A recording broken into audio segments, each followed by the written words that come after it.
যখন হাঁটতাম কোনো কাজে যেতাম একা একা, আমি দেখতাম যে আমি একা একা হাসতেছি, আমি হাঁটতেছি, আমার একা গুম করবে না। আমি তাদেরকে ফোন করে বলতাম, ধরুন কোনো রাজনৈতিক একজনরে মারা হয়েছে অন্যায় ভাবে, এটার বিরুদ্ধে প্রতিবাদ করা দরকার। আমার বন্ধুদেরকে যখন ফোন করতাম ওরা বলতো লাইব্রেরিতে আছে, বিসিএস এর জন্য পড়তেছে, দ্রুত মুভ করছিলাম ক্যাম্পাসের দিকে। তো মৎস্য ভবনের কাছাকাছি গিয়ে দেখি যে রামদা, হকি স্টিক এইসব নিয়ে, আমার মনে আছে তখন আমার ওয়াইফ প্রেগন্যান্ট, কিন্তু একটা দেশে বাঁচাই রাখার জন্য এরকম অনেকগুলো অসুস্থ মানুষ দরকার। আমরা তার বিরুদ্ধে প্রতিবাদ করি, একই সাথে আমরা মানুষকে ঐক্যবদ্ধ করবার চেষ্টা করি। দেখেন আমাদের মোটা দাগে দুইটা, প্রথমত হলো আমরা সমস্ত আধিপত্যবাদ বিরোধী একটা জায়গা, যে আমরা বাংলাদেশের স্বাধীনতা সার্বভৌমত্বকে ক্ষতিগ্রস্ত করে এমন যে কোনো কাজের বিরুদ্ধে আমরা দাঁড়ানোর চেষ্টা করি, প্রতিবাদ করবার চেষ্টা করি।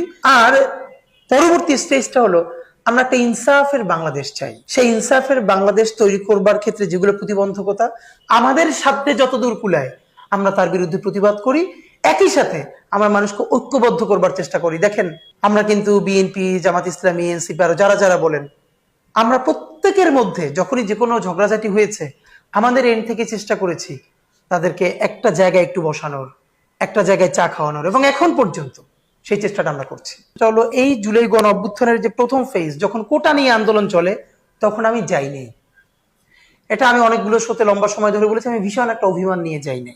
কারণ 18 কোটা আন্দোলনে 1 বছর আগে আমি ক্যাম্পাস থেকে বের হয়ে গেছি পড়াশোনা শেষ করে ঢাকা বিশ্ববিদ্যালয় থেকে। কিন্তু 18 আন্দোলনে তো আমরা সবাই ছিলাম, গিয়ে আন্দোলন করেছি।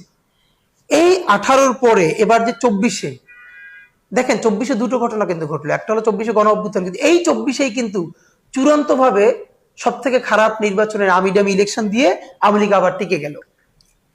আমার মধ্যে প্রচন্ড কষ্ট ছিল, এবং আমি ফাইনালি যখন 24-এ নির্বাচনটা হয়ে গেল, আমি এবং আমার এক বন্ধু, ও আমার ইউনিভার্সিটির, ও একটা ইউনিভার্সিটিতে পড়ায়, আমরা দুজন মিলে সর্বশেষ হতাশায় নিমজ্জিত হয়ে যে আমরা বাইরে যাব পড়াশোনা করতে, আমরা প্রিপেয়ার্ড হচ্ছিলাম, মনে আছে? যে কারণে আমরা মনে করেছিলাম যে 24-এ যদি দেশটা একটু ঘুরে দাঁড়ায়, আমরা দেশ ছেড়ে তো যেতে চাচ্ছিলাম না। তো অলমোস্ট আমরা অনেক কাজে গিয়েছিলাম। যখন কোটা বিরোধী আন্দোলন চলে তখন এই অভিমানে যাই নাই, কারণ যারা এবারও নেতৃত্বে ছিল এরা তো আমাদের ভাই বন্ধু, আমার অনেক ছোট ভাই। যে এই যে ঢাকা বিশ্ববিদ্যালয়ের আমার বন্ধুরা, আমার ভাইয়েরা আজকে যেভাবে এত সবাই মিলে নেমে আসতে পারলো, কেন? কারণ এটা তার পেটের সাথে সংযুক্ত, তার চাকরি। আচ্ছা, 24-এ যখন এইরকম একটা বাজি নির্বাচন হয়ে যাচ্ছে, যেই নির্বাচনটা শুধু নির্বাচন না, এই দেশের সমস্ত ফ্যাসিবাদ কায়েমের গোড়াটা হলো এদেশের ভোটকে তুলে দেওয়া হয়েছে, নির্বাচন ব্যবস্থাকে ধ্বংস করে দেওয়া হয়েছে। আমাদের এখানে ন্যূনতম নির্বাচন থাকলেও, ভোটাধিকার থাকলেও এরকম একক ফ্যাসিবাদ কিন্তু সে তৈরি করতে পারতো না। তো আমার কষ্টটা হলো যে এই যে আমার ঢাকা বিশ্ববিদ্যালয়ের ভাইয়েরা, বন্ধুরা 24-এর নির্বাচনের 2 দিন আগে যদি এরকম সবাই একদিন মিলে নামতো, তাহলে কোনোদিন এরকম একটা নির্বাচন হতে পারতো না। কারণ ঢাকা বিশ্ববিদ্যালয় জেগে উঠলে দেশ জেগে ওঠে। এর মধ্যে আমার অনেক ভাই বন্ধু আছে যারা আমার বারবার ফোন করতো। তো আমি তাদেরকে বলেছিলাম, আমি 10 জনও যদি কোথাও মানববন্ধন হতো শাহবাগ বা কোনো ব্যাপারে রাজুতে, আমি যাইতাম। তা আমি তাদেরকে ফোন করে বলতাম, ধরুন কোনো রাজনৈতিক একজনের মারা হয়েছে অন্যায় ভাবে, এটার বিরুদ্ধে প্রতিবাদ করা দরকার। আমার বন্ধুদেরকে যখন ফোন করতাম ওরা বলতো লাইব্রেরিতে আছে, বিসিএস এর জন্য পড়তেছে। মানে ওদের এটা হলো যে না, ক্যারিয়ারে যেতাম, এর মধ্যে লাইফের কিছু দরকার নাই। তো ওরা কেউ আসতো না, আমি একা একা যেতাম। তো এবার ওরা আমাকে যখন ফোন করে বলো তুমি আসো না কেন, তখন আমি বলি অদ্ভুত, যখন একটা মানুষ মরে যাচ্ছে, সেন্ট্রাল লাইব্রেরি থেকে রাজু ভাস্কর্য আসতে লাগে 1 মিনিট, ফোন করছি আসো নাই, ফোন ধরো নাই। আর এখন তোমার নিজের পেটের সাথে কানেক্টেড, এখন তুমি নিজে আসো, এখন আর লাইব্রেরিতে যাও না। এইটা আমার কাছে খুবই সেলফিশ একটা ব্যাপার মনে হয়েছে। কিন্তু যেই দিনই ঢাকা বিশ্ববিদ্যালয়ে গুন্ডা লীগের সন্ত্রাসীরা আমার বোনদের উপরে, ভাইদের উপরে বাহির থেকে গিয়ে আক্রমণ করলো, সেদিনই আমরা চূড়ান্ত ভাবে বুঝে গেছি এইটা এখন আর শুধু কোটা বিরোধী আন্দোলনের মধ্যে নাই, এটা জালেমার মাজলুমের বিরুদ্ধে লড়াই। সুতরাং এটা এখন আমাদের সবার লড়াই। এবং তার সেই দিন থেকে, এবং আজকে আমার খুব মনে পড়ে যেদিন রাত্রিরে তুমি কে আমি কে রাজাকার রাজাকার বলে আমার ভাই বোনেরা বের হয়ে আসলো, তো তখন রাত্রিরে আমি আর আমাদের ইনকিলাব মঞ্চের সেক্রেটারি জাবের, আমরা সম্ভবত গুলশানের দিকে ছিলাম, আমরা দ্রুত মুভ করছিলাম ক্যাম্পাসের দিকে। তো মৎস্য ভবনের কাছাকাছি গিয়ে দেখি যে রামদা, হকি স্টিক এইসব নিয়ে আওয়ামী লীগ ট্রাক নিয়ে, বাইক নিয়ে দাঁড়াচ্ছে। তো ওখান থেকে ঢুকতে পারবো না, আমরা চেষ্টা করলাম হাইকোর্টের দিক থেকে, একই অবস্থা। তারপরে আমার মনে আছে যে আমি সরাসরি আক্তার, এখন যিনি এনসিপির সেক্রেটারি, তো আক্তার আমার খুব কাছের ছোট ভাই, তো আক্তারকে আমি ফোন দিলাম যে আক্তার চতুর্দিক থেকে কিন্তু এইভাবে নিয়ে ঢোকার প্ল্যান করতেছে। কি করবা দেখো। তো 10 মিনিট পর এরপরে আমরা চানখারপুল থেকে ঢোকার চেষ্টা করছিলাম, পারছিলাম না, তো আবার আমাকে ফোন করে বললো ভাই আমরা ক্লোজ করে দিচ্ছি।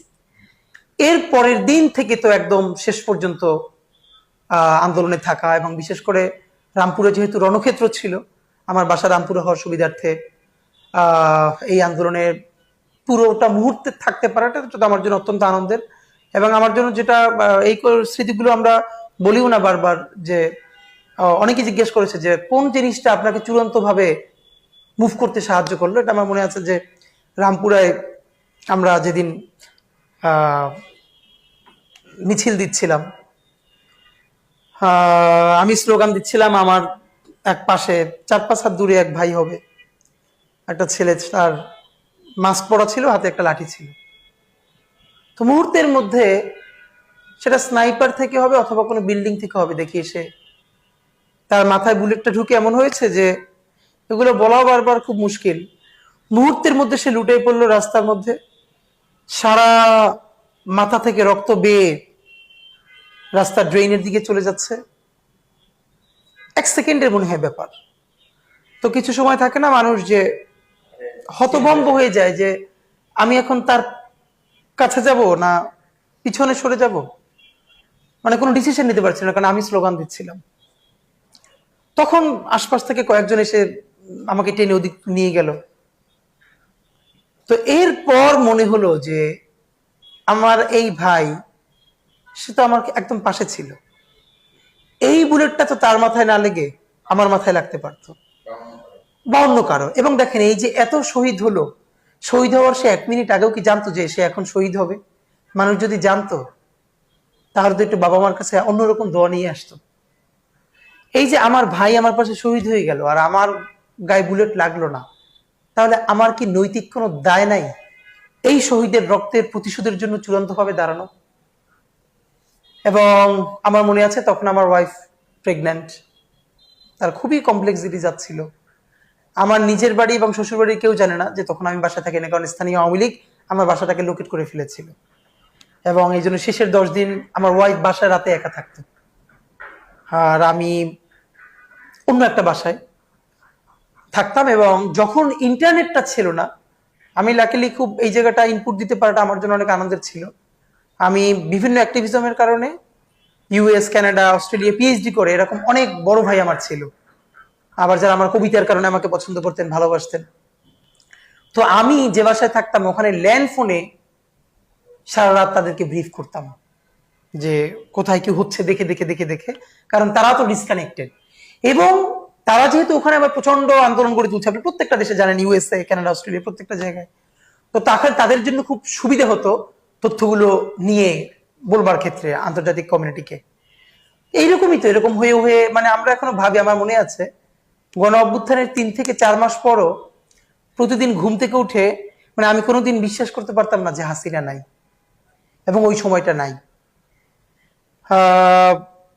এবং উঠে প্রতিদিন অনেকক্ষণ পর মানে ইনস্টল করতে হতো, ও হাসিনা নাই, মানে আমরা মুক্ত হয়ে গেছি। এবং আমার মনে আছে আমি রাস্তা ওইরকম ওই সময় যখন হাঁটতাম, কোনো কাজে যেতাম একা একা, আমি দেখতাম যে আমি একা একা হাসতেছি। মানে কিছু সময় আসলে আপনি পাগলের মতো আচরণ করবেন, মানে এই আমার প্রথম মনে হচ্ছে আমি হাঁটতেছি, আমার একে গুম করবে না আমার কোনো কিছুর কারণে। এই যে স্বাধীনতার আনন্দ, তো তখন মনে পড়ে যে স্বাধীনতাহীনতায় কে বাঁচিতে চায় হে, কে বাঁচিতে চায় দাসত্বের শৃঙ্খল, কে পরিবে পায় হে, কে পরিবে পায় যে স্বাধীনতার চেয়ে তো বড় কোনো আনন্দ নাই। এবং এটাকে আমি রিলেট করতে তখন পারি।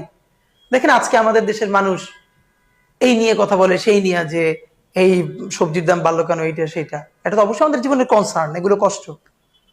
আপনি বলেন তো গাজায় কিসের সবজির দাম আর কিসের চালের দাম আর আটার দাম?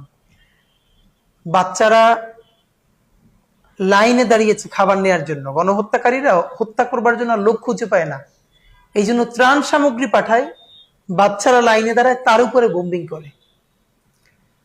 এরপরও সেখানকার মানুষ প্রতিরোধ বন্ধ করে না। স্বাধীনতা